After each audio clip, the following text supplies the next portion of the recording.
Hello, it is Thursday, October 1. I am back and I have some important information about the next Heroes Bill, about extended unemployment benefits, and about getting ready to vote. So, stay tuned. Okay, we have a new Heroes Bill being passed around by House Democrats. It is $2.2 trillion.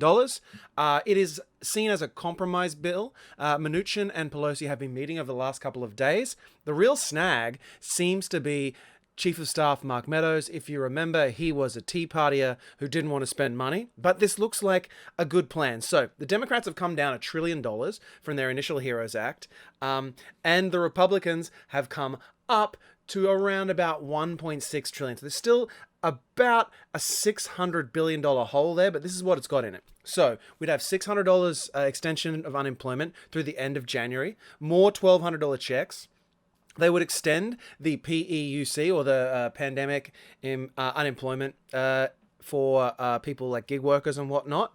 And there would be more PPP specifically targeted at micro businesses, so small businesses that have 10 or less employees.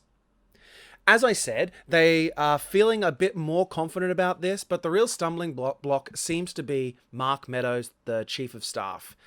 They need to get something done by the end of this week, because at the end of this week, everyone goes on recess before the election. If it doesn't come through then I doubt we're going to see any action until at least January, and that only depends on who gets elected to the Senate and to the presidency, but more on that later.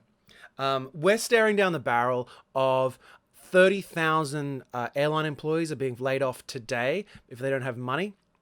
The president has hinted he might try some executive order to get around that, but the best case scenario is that the Democrats and the Republicans can come together on this $2.2 or $1.6 trillion bill and get some stuff out to us as soon as possible. If they can get it passed today, which is what the Democrats are signaling, that means it could go rush to the Senate and get that vote tomorrow, which means we could start seeing money coming out next week. So everyone knock on wood and cross your fingers, and we'll see what happens there. Okay, now on to New York unemployment benefits. This was just called to my attention. People are coming to the end of their initial 26-week unemployment. If you are on regular unemployment, that is not anything to do with the pandemic, just regular unemployment, you don't have to do anything. You will get 2 more extensions, up to 59 weeks. So just, even though your number of days available might be coming down to 0, just continue to claim. It shouldn't make any difference. You should continue to get paid.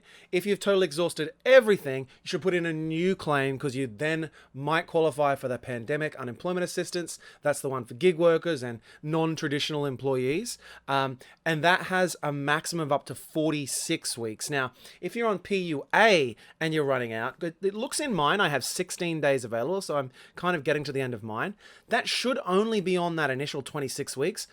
I think it would be a similar situation where you just continue to apply after you've run out of benefits, and it should re-up. Most of the unemployment systems were not set up for these changes, so that's why it's all looking a bit weird. But as I said, just continue to claim. And then if you're not getting money, that's the time you would file a new claim. So, to recap, if you run out of days for unemployment, continue to claim. You should continue to get money up to 59 weeks if you're on traditional unemployment, and up to 46 weeks if you're on pandemic unemployment. Now, if you don't get the money, then you should file a new claim, because if you're on traditional unemployment, they could move you over to PUA. If you're on PUA, well, we better hope that this $2.2 trillion HEROES Act gets passed, because that has built into it an extension of PUA to the end of January, along with those $600 benefits. Now, on to voting and the election. We all saw the first debate. It was an absolute bloody mess, but it really struck home for me that everybody needs to vote. I don't care which party that you are voting for. Everyone needs to have their voice heard in this election. And I think this is particularly important because we're in the middle of a pandemic. We need to vote in people who are looking after the people, looking after us. People who are going to get through these extension of benefits and make sure the economy doesn't come to a screeching halt.